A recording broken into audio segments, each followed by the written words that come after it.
बेटा बॉडी बनानी है ना तो प्रोटीन खा, प्रोटीन। पहलवान प्रोटीन ज्यादा खाते हैं तभी उनका शरीर ऐसा होता है।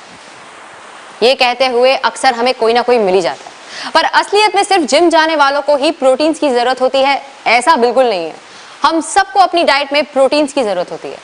कौन से हैं वो फूड्स जिसमें प्रोटीन होते हैं और शाकाहारी लोगों को किन चीजों से प्रोटीन मिल सकता है, बता रही हैं doctor Shikha Sharma. Hi, I am doctor Shikha Sharma. हमारे शरीर को प्रोटीन की बहुत ही आवश्यकता होती है और इसका ये कारण है क्योंकि हमारी जो मसल डेवलपमेंट है या टिश्यू की जो ग्रोथ है, स्किन डेवलपमेंट है, इस सब में प्रोटीन का एक बहुत बड़ा रोल होता है। प्रोटीन सोर्सेज वेजिटेरियन और नॉन वेजिटेरियन दोनों ही होते हैं, बट जो लोग मांस मच्छी वगैरह नहीं खाते हैं उनके लिए जानना ज़रूरी है कि कौन से वेजिटेरियन सोर्सेज ऑफ प्रोटीन उनकी सेहत के लिए अच्छे हैं और फ़ायदेमंद हैं।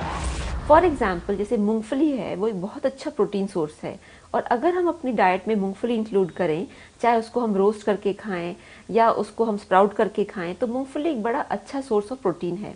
इसी तरीके से जैसे स्प्राउट्स हैं, मूंग के हम स्प्राउट्स बना सकते हैं या फिर काला चना के हम स्प्राउट्स बना सकते हैं, वो भी एक बहुत ही अच्छा सोर्स है प्रोटीन का हमारे शरीर के लिए। इसके साथ साथ कई लोग हैं जैसे कि वो सोया भी खाते हैं और पसंद करते हैं, तो सोया की वड़ियाँ मिलती हैं, वो हम अपनी डाइट में इंक्लूड कर सकते हैं। या फिर जैसे सोया की पनीर भी मिलती है जिसको हम टोफू कहते हैं, वो भी अगर वो डाइट में इंक्लूड करें तो एक बहुत ही अच्छा सोर्स ऑफ प्रोटीन हमारी डाइट में शामिल हो सकता है। प्रोटीन के साथ अगर हम थोड़ा सा विटामिन सी यानी नींबू मिला लें तो उससे जो प्रोटीन का जो डाइजेशन है वो बहुत ही अच्छा हो जाता है, यानी हमारे हाजमे के लिए वो एक तरह की इम्प्रूवमेंट ही है।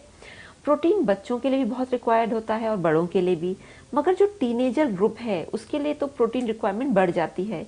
इसी तरीके से जैसे जो गर्भवती महिलाएं हैं उनकी भी जो प्रोटीन रिक्वायरमेंट है वो बढ़ जाती है। तो उस केस में ये ज़रूरी है कि जैसे आप प्रोटीन जैसे दूध है, दही है, पनीर है, इस सबको अपनी डाइट में आपको शामिल करना चाहिए। तो प्रोटीन की डेफिशिएंसी आपके शरीर में ना रहे और आपके बाल, आपकी त्वचा ग्लो करती रहे, इसके लिए आप कुछ ये टिप्स फॉलो कर सकते हैं और अपने प्रोटीन की जो मात्रा है उसको बढ़ा सकते हैं।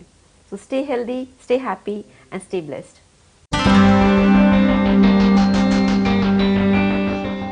इतने सारे प्रोटीन फूड्स का तो मुझे बिल्कुल पता नहीं था। मैंने तो तय कर लिया है कि इन यमी फूड्स का इस्तेमाल आज से ही स्टार्ट कर दूंगी। आप भी जाइए, देखिए इसमें से क्या क्या है फ्रिज में या किचन में।